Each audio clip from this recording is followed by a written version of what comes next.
I got so much motherfucking design on right now. Break it down, bring it back, make it clap. I got 3 old thoughts, new block, where that thing. Bitches on my line, and you know.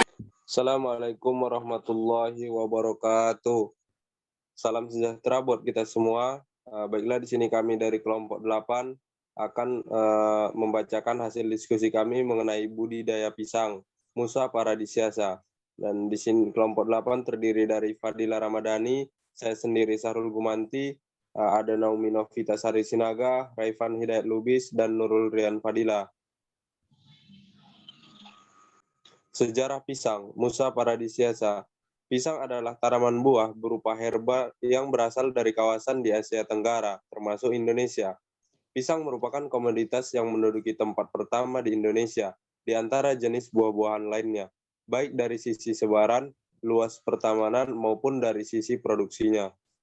Pusat keragaman utama pisang terletak di daerah Malaysia atau Asia Tenggara, Papua, dan Australia tropika. Pusat keragaman minor juga terdapat di Afrika tropis. Para ahli berpendapat bahwa buah ini merupakan yang pertama dibudidayakan oleh manusia dan mendahului budidaya padi. Bukti tertulis paling awal tentang keberadaan pisang ditemukan dalam tulisan-tulisan Buddhis Pali dari abad ke-6 sebelum Masehi yang menunjukkan bahwa buah tersebut telah mencapai India saat itu. Pada awalnya, pisang berwarna merah dan hijau. Pisang pada masa kini merupakan hasil mutasi yang dilakukan oleh Jean-François Peugeot pada tahun 1836 di Jamaika. Klasifikasi pisang, Musa paradisiaca. Klasifikasi botani tanaman pisang adalah sebagai berikut, di mana divisinya Spermatophyta, subdivisi Angiospermae, kelas Monocotyledonae, keluarga Musaceae, genus Musa, dan spesies Musa spp. Botani tanaman pisang. Tanaman pisang termasuk dalam golongan terna monokotil tahunan, berbentuk pohon yang tersusun atas batang semu. Batang semu merupakan tumpukan pelepah daun yang tersusun secara rapat teratur. Percabangan tanaman bertipe simpodial dengan meristem ujung memanjang dan membentuk bunga kemudian buah. Bagian bawah batang pisang menggembung berupa umbi yang disebut bonggol. Pucuk lateral atau sakar muncul dari kuncup pada bonggol yang selanjutnya tumbuh menjadi tanaman pisang. Buah pisang umumnya tidak berbiji atau bersifat partenokarpi. Dan selanjutnya akan dibawakan oleh Nurul Rian Fadila. Selanjutnya yaitu jenis-jenis tanaman pisang. Yang pertama yaitu ada pisang Ambon kuning, pisang Ambon lumut, pisang Ambon putih, pisang barangan, pisang rasa, pisang kepok, pisang tanduk, pisang badak, pisang nangka, pisang mas, pisang susu, dan pisang cavendish. Nah, selanjutnya yaitu ada gambar buah pisang. Pisang Ambon kuning, pisang susu, pisang kepok, pisang barangan, pisang cavendish, dan pisang batu atau klutuk. Jenis pisang dibagi menjadi 4, yaitu yang pertama, pisang yang dimakan buahnya tanpa dimasak, yaitu Musa paradisiaca varietas sapientum, Musa nana atau disebut juga Musa cavendishi, Musa sinensis, misalnya pisang Ambon, pisang susu, pisang cavendish, pisang barangan, dan pisang mas. Yang kedua, yaitu ada pisang yang dimakan buahnya dimasak, yaitu Musa paradisiaca forma typica atau disebut juga Musa paradisiaca normalis. Misalnya pisang nangka, pisang tanduk, dan pisang kepok. Yang ketiga, yaitu pisang berbiji, yaitu Musa brachycarpa yang di Indonesia dimanfaatkan daunnya, misalnya pisang batu dan pisang klutuk. Selanjutnya yang terakhir yaitu pisang yang diambil seratnya, yaitu pisang Manila atau abaca. Manfaat tanaman pisang. Pisang adalah buah yang sangat bergizi yang merupakan sumber vitamin, mineral, dan juga karbohidrat. Pisang dijadikan buah meja, pisang sale, dan tepung pisang. Kulit pisang dapat dimanfaatkan untuk membuat cuka melalui proses fermentasi alkohol dan asam cuka. Daun pisang dipakai sebagai pembungkus berbagai macam makanan tradisional Indonesia. Batang pisang abaca diolah menjadi serat untuk pakaian, kertas, dan sebagainya. Batang pisang yang telah dipotong kecil dan daun pisang dapat dijadikan makanan ternak ruminansia atau domba dan kambing pada saat musim kemarau di mana rumput tidak atau kurang tersedia. Secara tradisional, air dari umbi batang pisang kepok dimanfaatkan sebagai obat disentri dan pendarahan usus besar, sedangkan air batang pisang digunakan sebagai obat sakit kencing dan penawar racun. Manfaat buah pisang sendiri yaitu sebagai sumber energi, menjaga kesehatan jantung dan pembuluh darah, menjaga kerusakan sel dan jaringan tubuh, mengurangi resiko penyakit ginjal, mengurangi mual saat hamil, menjaga kesehatan saluran pencernaan, meredakan tukak lambung, menurunkan berat badan, meningkatkan kekebalan tubuh, dan melancarkan aliran oksigen ke otak. Baiklah, kita masuk ke teknik budidaya tanaman pisang. Teknik budidaya tanaman pisang ada 4, yaitu pertama syarat tumbuh, yang kedua pedoman teknis budidaya, yang ketiga hama dan penyakit, yang keempat panen dan pasca panen buah pisang. Yang pertama itu kita masuk ke syarat tumbuh. Syarat tumbuh tanaman pisang sebagai berikut. Pertama, iklim. Iklim tropis basah, lembab, dan panas untuk budidaya tanaman pisang. Tetapi pisang masih dapat tumbuh di daerah subtropis. Pada kondisi tanaman tanpa air, pisang masih dapat tumbuh karena suplai air dari batangnya, tetapi dapat menurunkan produksi pada pisang. Yang kedua, angin dengan kecepatan tinggi seperti angin kumbang dapat merusak daun dan mempengaruhi pertumbuhan tanaman. Yang ketiga, curah hujan optimal yaitu 1.520 sampai 3.800 mm per tahun dengan 2 bulan kering. Variasi curah hujan harus diimbangi dengan ketinggian air tanah agar tanah tidak tergenang. Kedua, media tanam. Di mana media tanam pisang ini dapat tumbuh pada tanah yang kaya humus, mengandung kapur atau tanah berat. Yang kedua, air harus selalu tersedia tetapi tidak boleh menggenang, karena pertanaman pisang harus diairi dengan intensif. Ketinggian air tanah di daerah basah adalah 50 sampai 200 cm. Di daerah setengah basah 100 sampai 200 cm. Dan di daerah kering 50 sampai 150 cm. Yang ketiga ada ketinggian tempat. Ketinggian tempat pada tanaman pisang ini toleran terhadap ketinggian dan kekeringan. Di Indonesia umumnya dapat tumbuh di dataran rendah sampai pegunungan setinggi 2000 mdpl. Pisang Ambon, nangka, dan tanduk tumbuh baik sampai pada ketinggian 1000 mdpl. Yang kedua, kita masuk kepada pedoman teknis budidaya pisang. Pedoman teknis budidaya pisang ini diperbanyak secara vegetatif, yaitu dengan memanfaatkan tunas, anakan, bonggol, maupun bit. Metode bit adalah bonggol yang diambil dari benih indukan yang sudah terbukti produktivitasnya atau bibit yang sudah berdaun pedang. Kita masuk ke pembibitan. Pertama, persyaratan bibit. Persyaratan bibit itu tinggi anakan yang dijadikan bibit adalah 1 sampai 1,5 meter dengan lebar potongan unggas 15 sampai 20 cm. Yang kedua, kita masuk ke penyiapan bibit. Bibit dapat dibeli dari daerah atau tempat di sekitar kebun. Ketiga, sanitasi bibit sebelum ditanam untuk menghindari penyebaran hama atau penyakit. Sebelum ditanam bibit diberi perlakuan sebagai berikut. Setelah dipotong, dibersihkan tanah yang menempel pada akar. Disimpan bibit di tempat teduh 1 sampai 2 hari dan dibuang daun-daun yang lebih. Yang ketiga, direndam umbi bibit sebatas leher batang di dalam insektisida 0,51 sampai 1% selama 10 menit, lalu dikering anginkan. Jika tidak ada insektisida, rendam umbi bibit di air mengalir selama 48 jam. Baiklah, selanjutnya B, yaitu pengelolaan media tanam. 1. Pembuatan lahan. Pemilihan lahan harus diperhatikan dari aspek iklim, prasarana ekonomi, dan letak pasar atau industri. Perhatikan dari segi keamanan sosial. 2. Pembentukan seklemen bagian tanah yang miring perlu disangkep atau dibuat teras. 3. Pembuatan saluran pembuangan air ini harus dibuat pada lahan dengan kemiringan kecil dan tanah-tanah datar. Yang C, teknik penanaman. 1. Penentuan pola tanam. Jarak tanam dalam budidaya buah pisang cukup besar, sehingga pada 3 bulan pertama kemungkinan dipakai pola tumpang, sari, atau tanaman lorong diantaranya tanaman pisang. 2. Pembuatan lubang tanam.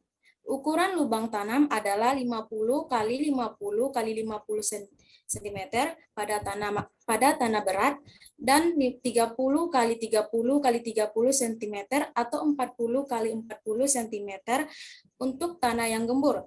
Jarak tanam 3 kali 3 m untuk tanah sedang dan 3,3 kali 3,3 m untuk tanah berat. 3. Cara penanaman. Penanaman dilakukan menjelang musim hujan, yaitu September sampai Oktober.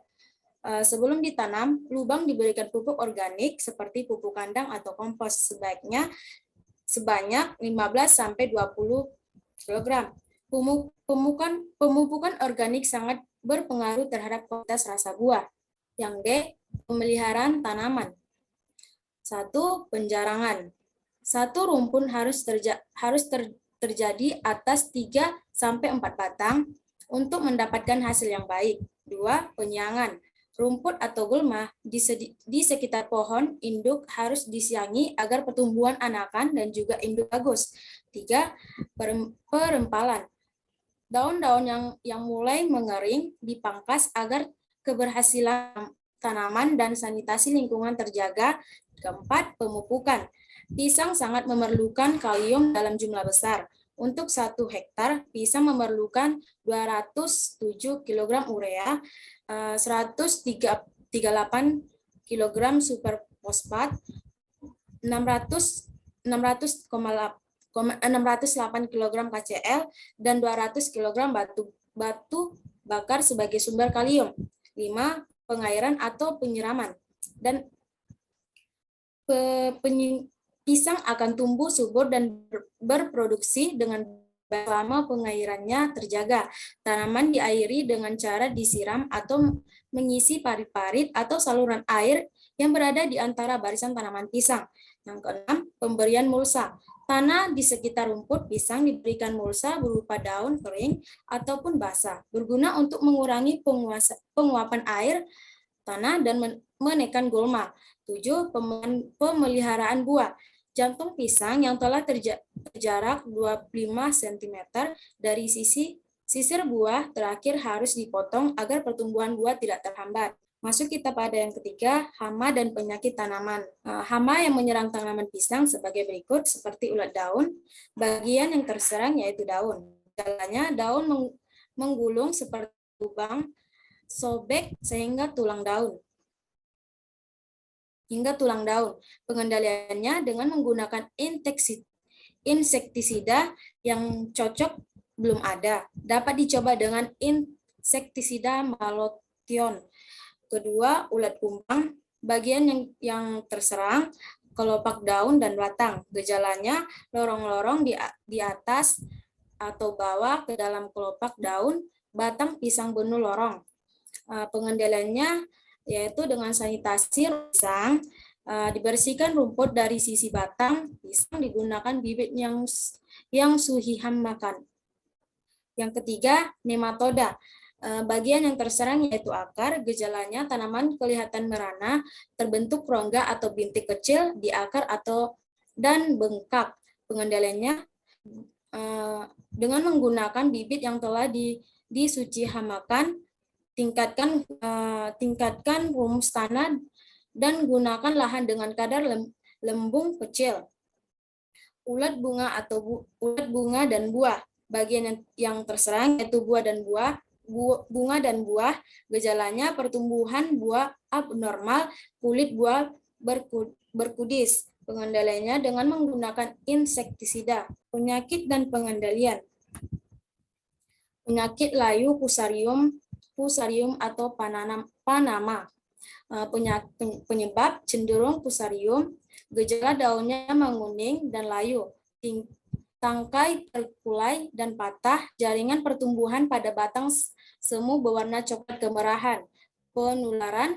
Penularannya melalui bibit, tanah, dan air, mengalir mengandung spora jamur. Pengendaliannya dengan menanam bibit sehat, mensterilkan alat yang akan digunakan, dan mengairi terkontrol. Kedua, penyakit kerdil pisang. Penyebabnya banana bounce top virus atau BBTF.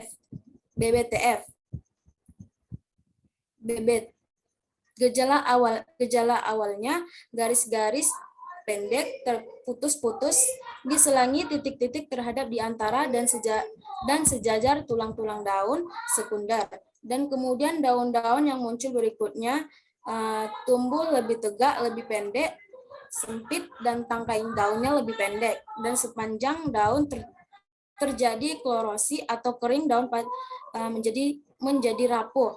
Pengendaliannya dengan penerapan karantina tumbuhan dan penggunaan bibit bebas virus, raguing, dan penggunaan insektisida. 3. Penyakit layu bakteri atau penyakit darah atau penyakit moko. Penyebab bakteri tersebut. Bakteri Pseudomonas solanacearum dan bakteri Zootomonas celebensis. Gejalanya layunya daun tua sebelum waktunya. Daun menguning dan mati. Jaringan menjadi kemerahan seperti berdarah pada bonggol terdapat lendir, dan serangan terjadi terutama pada saat pisang menjelang berbuah. Penularan bibit terinfeksi, serangga yang mengunjungi bunga. Pengendaliannya dengan menanam bibit, melakukan pemupukan seimbang, membongkar dan membakar tanaman yang sakit, memotong siklus patogen dengan rotasi tanaman paling tidak selama 1 tahun. Baik, selanjutnya gambar pohon pisang yang terserang penyakit. Pada gambar pertama, penyakit layu, fusarium atau panama. Daunnya mengering dan layu, dan bisa dilihat pada PPT berikut. Selanjutnya, penyakit layu, fusarium atau panama, dan penyakit bakteri atau darah merupakan penyakit yang sangat berbahaya pada pisang. Dapat menimbulkan kerusakan mencapai 27-36%, bahkan bisa mencapai lebih dari 75%. Untuk keberhasilan usaha tani, pisang selain penerapan teknologi, penggunaan varietas unggul, dan perbaikan varietas harus dilaksanakan. Teknologi pemulihan tanaman untuk ketahanan penyakit pisang. Perakitan varietas unggul, terus perlu keragaman genetik yang tinggi, tersedia sifat-sifat unggul yang diinginkan. Tanaman pisang, perbanyakan vegetatif, keragaman rendah, keragaman genetik tinggi, perlakuan fisik sinar gamma atau bahan mutagen tertentu. Mutasi alami terjadinya sangat lambat, induksi mutasi buatan cara efektif meningkatkan keragaman. Permasalahan tanaman pisang. Masyarakat umumnya menganggap pisang tidak memerlukan teknik budidaya yang rumit, termasuk pemupukan, sehingga petani sekedar menanam meskipun pisang berkontribusi terhadap pendapatan keluarga. Di lain pihak, pemupukan berimbang urea, SP36, dan kompos meningkatkan diameter batang, jumlah daun, dan anakan. Metode budidaya yang belum optimal disebabkan faktor kesadaran, pengetahuan, dan modal petani, serta kondisi agroekosistem, terutama ketersediaan air. Permasalahan utama keterbatasan produksi pisang di Indonesia umumnya adalah 1. Pola tanam yang belum jelas dan teratur. 2. Teknologi budidaya pisang tidak diterapkan dengan benar. 3. Kultivar pisang masih beragam. 4. Ketersediaan dan penggunaan bibit pisang yang sehat dan kultivar unggul masih terbatas. 5. Penyebaran hama dan penyakit yang cukup luas di sentra produksi pisang. 4. Panen dan pasca panen. A. Panen. Ciri dan umur panen. Pada umur 1 tahun, rata-rata pisang sudah berbuah. Saat panen ditentukan oleh umur buah dan bentuk buah. Ciri khas panen adalah mengeringnya daun bendera. Buah yang cukup umur untuk dipanen berumur 80-100 hari dengan siku-siku buah yang masih jelas sampai hampir bulat. Penentuan umur panen harus didasarkan pada jumlah waktu yang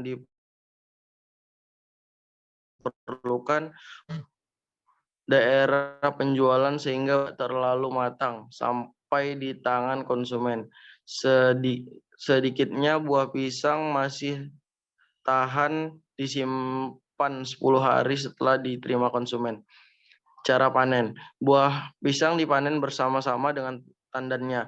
Panjang tandan yang diambil adalah 30 cm dari pangkal sisir paling atas. Gunakan pisau yang tajam dan bersih waktu memotong tandan. Tandan pisang disimpan dalam posisi terbalik supaya getah dari bekas potongan menetes ke bawah tanpa mengotori buah. Dengan posisi ini, buah pisang terhindar dari luka yang dapat diakibatkan oleh pergesekan buah dengan tanah. Setelah itu, batang pisang dipotong hingga umbi batangnya dihilangkan sama sekali. Jika tersedia tenaga kerja, batang pisang bisa saja dipotong sampai setinggi 1 meter dari permukaan tanah. Penyisaan batang dimaksudkan untuk memacu pertumbuhan tunas. Periode panen. Pada perkebunan pisang yang cukup luas, panen dapat dilakukan 3-10 hari sekali tergantung pengaturan jumlah tanaman produktif. Perkiraan produksi. Belum ada standar produksi pisang di Indonesia. Di sentra pisang dunia, produksi 28 ton per hektar per tahun hanya ekonomis untuk perkebunan skala rumah tangga.